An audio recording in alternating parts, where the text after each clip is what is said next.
देखिए फ्रेंड्स, हमें चले बनाने के लिए खाना बनेगी आज चिकन। हाय एवरीवन, अस्सलाम वालेकुम वरहमतुल्लाहि वबरकातुहू। कैसे हो आप सब? उम्मीद है आप सब खैरियत से होंगे। अल्लाह का शुक्र मैं भी ठीक हूँ। वेलकम है आप सबका मधु आती ब्लॉग में। तो इस ब्लॉग को फुल वॉच करना मेरी रिक्वेस्ट है, और अच्छी लगी तो लाइक कमेंट शेयर जरूर से करना। तो ये जुम्मे की ब्लॉग है फ्रेंड्स, कुछ किसी कारणवश मैं नहीं डाल पाई। तो सुबह सुबह मैं बहुत सारे काम करने के बाद किचन में आ चुकी हूँ। तो किचन में मैं सबसे पहले फ्रूट्स कट करके थोड़ी सी आतिफ को दे दी, अनीसा के साथ में खाएगा। और यहाँ पर मैं बना रही हूँ गर्मा गर्म आलू के पराठे। तो आलू के पराठे किस किस को पसंद है कमेंट में ज़रूर से बताना। ये आलू के पराठे मेरे को भी पसंद है, मेरी सासू माँ को ज़्यादातर ये आलू के पराठे पसंद है। ठंडी के मौसम आ जाए तो क्या कहना, हर एक दिन बीच लगाकर आलू के पराठे बनते हैं। नाश्ता में बने या रात के खाने में बने, लेकिन ज़रूर बनते हैं। तो देखिए मैं बना ली हूँ गर्मा गर्म। थोड़ी सी लेट हो गई, मैं काम करने लग गई थी। तो अब मैं जा रही हूँ खाने के लिए। आप लोग भी आ जाइए नाश्ते में। आप लोगों ने क्या क्या खाया? मान लो कि आज का ब्लॉग है, मैं क्या करूं, थोड़ी सी लेट डल रही है। कल 11वीं शरीफ थी, तो 11वीं शरीफ की ब्लॉग मैं नहीं बना पाई, क्योंकि इधर ना मेरी इतनी बारिश तेज हो रही थी, इतनी तेज बारिश, और बारिश की वजह से लाइट बिल्कुल कट गई थी, और मेरी मोबाइल जो हो गई थी ऑफ। तो ऑफ हो गई मोबाइल, और किचन में थी अंधेरा, तो मैं क्या ही ब्लॉग बनाऊं, है ना। तो जुमे की सुबह की मैं बनाई थी आलू पराठे, और उसके बाद में जो रोशनी नहा धोवा कर यहाँ पर तस्बीह गिन रही थी, और मेरी ब्लॉग नहीं बन पाई क्योंकि मैं बहुत बिजी हो जाती हूँ जुमे के दिन। तो ये देखिए शाम के 4 बजे करीब में आई है घर पे समोसे, और साथ में बन रही है चाय। तो साथ में आप लोग क्या खाते हैं शाम में, आप सब ये भी कमेंट में बताना। चाय के साथ नमकीन के साथ चाय हम लोग को पसंद है, पता ना क्यों। मैं ज़्यादातर नमकीन के साथ चाय पीती हूँ। आप लोग कैसे पीते हो बताना। और हल्का फुल्का नाश्ता सब लोग कर ही लेते हैं, एंजॉय करते हैं शाम के टाइम में। थोड़ी बहुत नाश्ता हो ही जाती है ना। और इससे भी ज़्यादा शाम हो गई है, करीब मगरिब की टाइम है। मगरिब की टाइम में देखिए आतिफ की दोस्त आई है यहाँ पर खेलने के लिए आतिफ के साथ।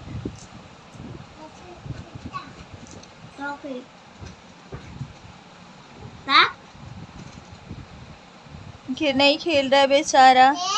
देखिए ये आतिफ की फ्रेंड है। फ्रेंड उठो, खड़ी हो जाओ, खड़ी हो जाओ, खड़ी हो जाओ।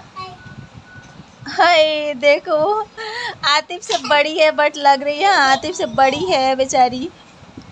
हाँ, फिर आतिफ के नाक में चोट क्यों लगती है खाली। आतिफ इधर आओ, इधर आओ, इधर आओ। नाम बताओ, क्या नाम है तुम्हारा? हाँ उसका पीकू नाम है। पीकू नाम है। आतिफ की दोस्त के नाम पीकू है। पीकू है ना। देखिए कि यहाँ पर देखिए मैं जुमे के शाम में बना रही हूँ यहाँ पे चिकन। तो चिकन में धो धा कर अच्छे से रख ली हूँ, साथ में सारे मसाले और प्याज कट करके रख ली हूँ। मैं थोड़ी सी मसाले में ये चिकन बनाकर तैयार करूँगी। 1 केजी चिकन है, और आप मसाले आप सब देख सकते हैं, मसाले बहुत कम आज डलने वाली है। तो चलिए मैं बनाऊँगी। अब शाम के खाने में बन रही है चिकन। तो यहाँ पर जो मेरा आतिफ है ना, बहुत ज़्यादा परेशान करता है। चलिए मैं रात के खाने में बनाने के लिए रेडी कर ली हूँ टोटल सामान। तो मैं पहले सामान रेडी कर लेती हूँ, तब खाना बनाने में थोड़ा अच्छा लगता है। यहाँ पर आतिफ को भी ध्यान में दे रखना पड़ता है, क्योंकि ये जब भी इसे कोई भी बुलाता है तो ये जाने का नाम नहीं लेता। शाम के समय तो और ज़्यादा, शाम के समय मेरे पास ही रहता है, मानो जैसे ये खाना बनाना सीख रहा हो। ऐसे मेरे पास एकदम टूल पर खड़े रहकर देखता रहता है क्या बना रही है, कैसे बना रही है। जब तक इसको खुद परेशानी ना महसूस हो तब तक ये हटता नहीं है। देख सकते हैं यहाँ पर बहुत ही कम मसाले हैं। ये मत सोचना कि मसाले ख़त्म हो गए मेरे ये किचन में, कि मसाले हैं बट बहुत कम, क्योंकि मुझे भी बहुत कम मसाले खाने हैं, और मेरे हस्बैंड को भी। तुरंत वो अल्ट्रासाउंड करवाए थे ना, तो उन्हें भी डॉक्टर माना किए हैं कि ज़्यादा तेल मसाले नहीं खाना। ऐसे भी वो खाते नहीं है, बट पता नहीं फिर भी माना हुआ है कि ज़्यादा नहीं खाना, चिकन भी ज़्यादा नहीं खाना, मछली भी नहीं खाना। बट आज जुमा है तो जुमा को तो बनाना पड़ता ही है, बच्चा लोग भी है, तो केवल हम लोग नहीं खाएंगे तो बच्चा लोग नहीं खाए, ये भी तो गलत बात है ना। तो यहाँ पे मैं थोड़ी सी मसाले में फ्राई कर रही हूँ, और इसके साथ में बनाऊँगी क्या बोलते हैं ये रोटियाँ और थोड़ी सी चावल। तो मेरी ये चिकन बन कर रेडी हो गई है। तो आप सब जुम्मे में भी क्या बनाते हो? जुम्मे में किसी घर बिरयानी तो किसी घर क्या क्या कुछ नहीं बनता। मैं भी अपने किचन में ज़्यादा बिरयानी नहीं बनाती। आप लोग भी सोचते होंगे बिरयानी वगैरह कभी दिखाती नहीं है, तो बनाते नहीं हम ज़्यादा, ठीक है। जब भी बनाते हैं तो दिखाते हैं। तो ये मेरी जुम्मे की ब्लॉग यहीं तक ख़त्म हो गई थी और ये ब्लॉग आज की है। तो आज के ब्लॉग में से थोड़ी सी कटिंग करके मैं डाली हूँ। तो देखिए ये मेरी बगल की नानी है जो रिश्ते में नहीं है, मेरी अदर कास्ट की है, लेकिन आई हुई मेरे घर पे आती है ये बाल में कंघी कराने के लिए। और देखिए इनका जो था ना हाथ बहुत ही बुरी तरीके से टूट गया था बेचारी का, तो अब सही हो गया। आज ही इनकी पट्टी पूरी खुली है, तो अच्छे से नहलाई धुलाई है। अब फिर भी ये सपोर्ट के लिए ये बांधी हुई है ना, हाथ टांगी हुई हैं कि थोड़ा अभी अचानक सीधा नहीं कर सकती हैं। तो इनके बाल में कंघी मैं हमेशा करती थी, हमेशा मेरे से ही कंघी कराती थी। और इनका एक लड़का है जो खाना पीना बनाकर इन्हें खिलाता पिलाता था, सही ढंग से इनकी देख रेख हो करते थे वो। लेकिन बाल में कंघी वो तो बगैर औरत के नहीं हो पाती ना, तो ये मेरे पास से कंघी कराने के लिए आती है। तो आज वो आई जब हम ब्लॉग शूट कर रहे थे तो ये आई, तो इनको भी ब्लॉग में ले लिए। तो ये वो इनसे पूछ ही कर लिया। ऐसे ज़्यादातर मेरे घर पे बहुत सारी औरतें आती हैं, बट हम किसी को ब्लॉग में नहीं लेते कि पता ना अच्छा लगेगा या नहीं लगेगा। तो पूछे कि ब्लॉग बना रहे हैं, तो बोले हाँ हाँ क्यों नहीं, ले सकती हो। तो इनके हम बाल में कंघी कर रहे हैं और यहाँ पे चोटी बना करके मोड़ दे रहे हैं, क्योंकि इनके खुद के हाथों से तो होंगी नहीं ना। एक हाथ से देखो क्या होता है, एक हाथ से आप खाना खा सकते हो, थोड़ी छोटी मोटी काम कर सकते हो, बट सारी काम के लिए दोनों हाथ की सपोर्ट चाहिए। बगैर दोनों हाथ के काम नहीं होते भाई, बड़ी मुश्किल होती है करना। और ये बेचारी बहुत ये पछता रही थी जब इनके हाथ टूट गए ना, तो बहुत पछता रही थी, अफसोस कर रही थी कि हाँ मेरा क्यों हाथ टूट गया। पर फिर हम इनको समझाएं कि सब्र कीजिए, सब ठीक हो जाएगा, है ना। कब क्या हो जाए किसको कुछ मालूम नहीं होता। आज थोड़ी सी फिसल गई थी अपने घर पर और उसी की वजह से ही इनके हाथ टूट गई। तो ये मेरी घर के 2-4 घर बगल की हैं, तो ये रिश्ते में नानी लगती हैं इनको। हम मेरे हस्बैंड भी और हम भी नानी बुलाते हैं, मेरे बच्चे भी इनको नानी बोलते हैं, दादी बोलते हैं अब। तो आज के ब्लॉग में इन लोगों को डालकर हम कुछ खास बनाए, सोचे कि चलो कुछ अलग बनाते हैं, कुछ अपने को तो देखते हैं या आप लोग मेरे अगल बगल के लोगों को भी देखे, यही बोल रहे थे। ये हंस रही हैं बेचारी, बहुत अच्छी है स्वभाव की, है ना। तो आप सब दुआ करना इनके लिए कि ये सही हो जाए, बिल्कुल इनकी हाथ बिल्कुल ठीक हो जाए। खुद करती हैं, खुद पकाती हैं, खुद खाती हैं। इनकी बेटे बहू हैं बट पास में नहीं रहते हैं, वो जॉब करते हैं बाहर में, अकेले रहती हैं। यहाँ पर एक लड़का है तो वो अपना किए, जब तक इनकी हाथ टूटी थी तब तक वही किए ना, अभी भी करते हैं।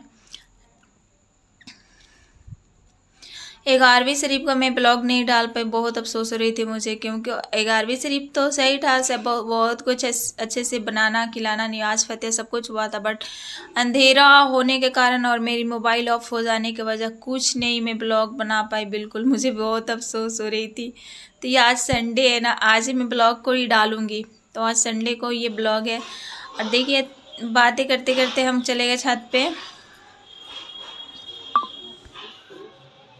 वो चली गई अपने घर पर। हम लेने आए थे कपड़े छत पर से, क्योंकि मौसम बहुत ख़राब चल रहा है आजकल, कभी बारिश आ सकती है कोई खबर नहीं। तो यहाँ पर आती बैठ गया था, भूरी चलती है भूरी, आप लोगों को पता है, उसके ऊपर रोएं बहुत ज़्यादा रहती हैं। वो कभी भी किसी के ऊपर चढ़ जाए चुप जाए ना तो बहुत खुजली मचती हैं। तो वही मेरी आतिफ को पैर में थोड़ी सी लग गई थी, तो उसे खुजली हो रही थी, तो बोले खुजलाओ मम्मी, यहाँ पे कोई पता ना क्या काट ली। तो वही देख रहे थे उसको। तो यहाँ पे मैं बेडशीट अपना लेकर के जाऊंगी घर पर। और मेहंदी जो आप लोग देखे तो 11वीं शरीफ के मेहंदी भी लगाए थे, कुछ नहीं ब्लॉग डाल पाई है तो आप लोग को बता ही चुके। तो मेहंदी 11वीं शरीफ के सुबह में हम लगाए थे शनिवार के दिन। आप लोग 11वीं शरीफ में क्या क्या करते हो मुझे नहीं मालूम, बट यहाँ मेरे यहाँ होता है जो 11वीं शरीफ के दिन कोई भी मीठी चीज़ हो, जर्दा हो, मलीदा नहीं जर्दा हो, और अच्छा जलेबी हो, कोई भी चीज़ फतिया करा देते हैं, नियाज करा देते हैं। और शाम के समय में अपना जो घर पे हो गोश्त पुलाव सब ये सब बनाते हैं और उस दिन रोज़ा रहते हैं। आप लोग क्या क्या करते हैं कमेंट में बताइएगा प्लीज़। तो चलिए घूमते घूमते अब चल रहे हैं, शाम हो गई है। नीचे चलकर कुछ खाने बनाने के लिए सोचते, तब तक आ गई मेरे घर पे आईब्रो बनाने के लिए ये मेरी मामी लगेंगी। नानी को तो आप लोग देख लिए, ये मेरी मामी लगेंगी, बगल की ही हैं। ये भी 10 घर की दूरी पर है इनका घर, तो आई हैं आईब्रो बनाने के लिए। मेरी बनाई गई आईब्रो सबको पसंद आती है, यही नहीं अगल बगल के सब लोग आते हैं, दूर दूर से भी औरतें आती हैं। सब लोग का यही कहना है कि आप अपना खुद का पार्लर खोल लीजिए। बट मैं क्या करूँ, इन लोगों से तो बताती ही हूँ, आप लोगों से भी बता रही हूँ कि अकेले होने के कारण मैं नहीं खोल पाती हूँ पार्लर खुद का, और घर में ही जो कोई आता है उसकी मैं बना देती हूँ। नहीं तो पार्लर खोलती तो अच्छी खासी इनकम हो जाती। और सबका यही कहना है कि किसी को सही ढंग से आता भी नहीं है, उसका पास पार्लर है, वो तो पार्लर खोल कर बैठी है, और आप क्यों नहीं खोलती। फिर भी जैसा भी है ऐसे में एडजस्ट करती हैं सब, बट आईब्रो मेरे से ही बनाती हैं। और इंशाअल्लाह अल्लाह ने चाहा तो ज़रूर पार्लर खोलेंगे, बच्चे थोड़े बड़े हो जाए। आप लोग को ये ब्लॉग कैसा लग रहा है कमेंट में ज़रूर से बताइएगा। और ये देखिए इनकी आईब्रो बनकर हो गई है रेडी। आतिफ उधर खेल रहा है अपने गाड़ी से जो दशहरे में ख़रीद कर लाया था। तो आप लोग का क्या कहना है, मैं पार्लर अभी खोल लूँ या इंतज़ार करूँ? मैं तो इंतज़ार कर रही हूँ बच्चे के बड़े होने का। तो देखिए इनका हो गया यहाँ पर बन करके रेडी, और बहुत ही प्यारा लग रहा है। ऐसे भी आईब्रो हम सही बनाते हैं और इसलिए सबको पसंद आती है। तो ये देखिए हो गई है एकदम खूबसूरत लग रहा है इनका आईब्रो। और देखिए ये चिल्लर पकड़ाती हैं, जब भी आती हैं तो चिल्लर पकड़ाती हैं, क्योंकि इनके पास भी छोटा मोटा दुकान है। इनकी दुकान में बस खुद ही पैसे आते हैं, क्योंकि बच्चे के लिए कुछ खाने का चिप्स कुरकुरा यही सब बेचती रहती हैं। तो देखिए 30 रुपये दिए आईब्रो के। आप लोग इधर कितना लगता है कमेंट में बताइएगा। चलिए मिलते हैं नेक्स्ट ब्लॉग में, तब तक